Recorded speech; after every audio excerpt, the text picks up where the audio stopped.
അപ്പോൾ ഇന്നൊരു ചിക്കൻ റോസ്റ്റാണ് കേട്ടോ. അതിലേക്ക് വേണ്ട വെജിറ്റബിൾസ് കട്ട് ചെയ്ത് മാറ്റി വെച്ചിട്ടുണ്ട്. അപ്പം ഒരു പാത്രത്തിലേക്ക് നമ്മൾ മുളക് പൊടിയും മഞ്ഞൾപ്പൊടി കുറച്ച് വെളിച്ചെണ്ണയും കൂടെ ഒഴിച്ച് അതിലേക്ക് വേണ്ട ചിക്കനും കൂടി ഇട്ട് നന്നായി മിക്സ് ചെയ്ത് മാഗ്നേറ്റ് ചെയ്യാൻ വേണ്ടി മാറ്റി വയ്ക്കാം. ഒരു പാൻ എടുക്കാം, എണ്ണ ഒഴിക്കാം, ആവശ്യത്തിന് ജീരകം, വെളുത്തുള്ളി, പച്ചമുളക് ഇട്ട് നന്നായി വഴറ്റുക. അതിലേക്ക് ആവശ്യത്തിന് ഉള്ളിയും കൂടെ ആഡ് ചെയ്ത് കൊടുക്കുക. ഉള്ളി വഴറ്റി വരുമ്പോഴത്തേക്കും നമ്മൾ അതിലേക്ക് തക്കാളി ആഡ് ചെയ്ത് കൊടുക്കാം. ഇനി ഈ ഒരു മിക്സിലേക്ക് നമുക്ക് മാറ്റി വെച്ച് മാഗ്നേറ്റ് ചെയ്ത് വെച്ച ചിക്കനും കൂടെ ആഡ് ചെയ്ത് കൊടുക്കാം. അത് നല്ല രീതിക്ക് മിക്സ് ചെയ്യാം. വെള്ളം ആഡ് ചെയ്യരുത്.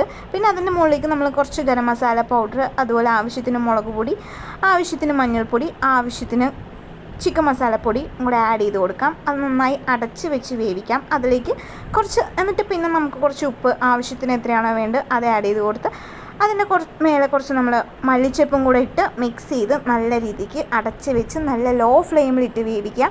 അങ്ങനെ നമ്മുടെ ചിക്കൻ റോസ്റ്റും റെഡി ആയിട്ടുണ്ട്, ചിക്കൻ ഫ്രൈയും റെഡി ആയിട്ടുണ്ട്. അപ്പോൾ ഇത്രയുള്ള ഇന്നത്തെ വീഡിയോ.